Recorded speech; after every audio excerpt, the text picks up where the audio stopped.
C'est un jeu de course électronique assez simple, mais celui qui perd doit céder son âme. Juste avant le début de la course, Darby commence à appuyer frénétiquement sur le bouton d'accélération. Kakyoin regarde cela, complètement perplexe. Au moment où la course commence, la voiture de Darby file immédiatement en tête, prenant plusieurs positions d'avance. Voyant cela, Kakyoin comprend que l'on peut lancer la voiture instantanément en appuyant rapidement sur le bouton d'accélération. À ce moment-là, Darby utilise sa voiture pour bloquer Kakyoin. Voyant Kakyoin en panique, Darby pense que la victoire est déjà acquise. Mais la seconde suivante, Kakyoin invoque son stand, Hierophant Green, et commence à appuyer frénétiquement sur les boutons directionnels de la manette. Sa voiture commence à déraper, envoyant la voiture de Darby hors de la piste. Darby, choqué, réalise que cette manœuvre n'est pas quelque chose que n'importe qui pourrait faire. Peu de temps après, les deux se préparent pour le prochain tour. Ils commencent à taper sur le bouton d'accélération à toute vitesse, et leur voiture s'élance en même temps. Cependant, à ce moment, Jotaro remarque que la voiture de Kakyoin est du côté extérieur de la piste. S'il rencontre un virage, Kakyoin sera désavantagé. Soudain, un virage serré apparaît, mais à la grande surprise de tous, Kakyoin ne ralentit pas. Il appuie à nouveau sur le bouton d'accélération. Heureusement, la voiture de Kakyoin ne tombe pas dans le vide et les deux voitures franchissent le virage en même temps. Ils passent 5 autres virages, et maintenant, ils arrivent dans le seul tunnel de vitesse de toute la course. Si l'un d'eux traverse le tunnel, sa voiture bénéficiera d'un boost de vitesse multiplié par 10. Cependant, le tunnel est assez étroit pour n'y faire passer qu'une seule voiture. Mais Kakyoin ne panique pas. Dès que sa voiture entre dans le tunnel, il la penche sur le côté pour se coller à la paroi et continuer à avancer. À ce moment-là, les écrans de tous les spectateurs deviennent noirs. Joseph est sidéré en voyant cela.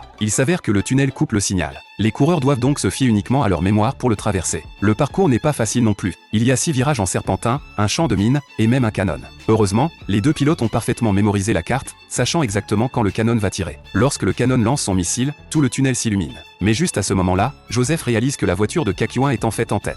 Finalement, la voiture de Darby franchit le tunnel en premier. Cependant, juste au moment où ils sont sur le point de terminer, Kakyoin commence soudainement à appuyer frénétiquement sur les boutons directionnels à nouveau, faisant tourner sa voiture et envoyant celle de Darby hors de la piste. Juste au moment où Kakyoin pense avoir gagné, Darby éclate de rire. Il s'avère que tout cela faisait partie du plan de Darby. Il avait intentionnellement laissé Kakyoin percuter sa voiture. De cette façon, sa voiture avait pu s'envoler sur le côté et prendre un raccourci sur la piste. Kakyoin comprend instantanément qu'il n'a plus aucune chance de gagner maintenant. À cet instant, le stand de Darby tend sa main et saisit l'âme de Kakyoin, la fourrant dans une poupée de Kakyoin qu'il avait créée.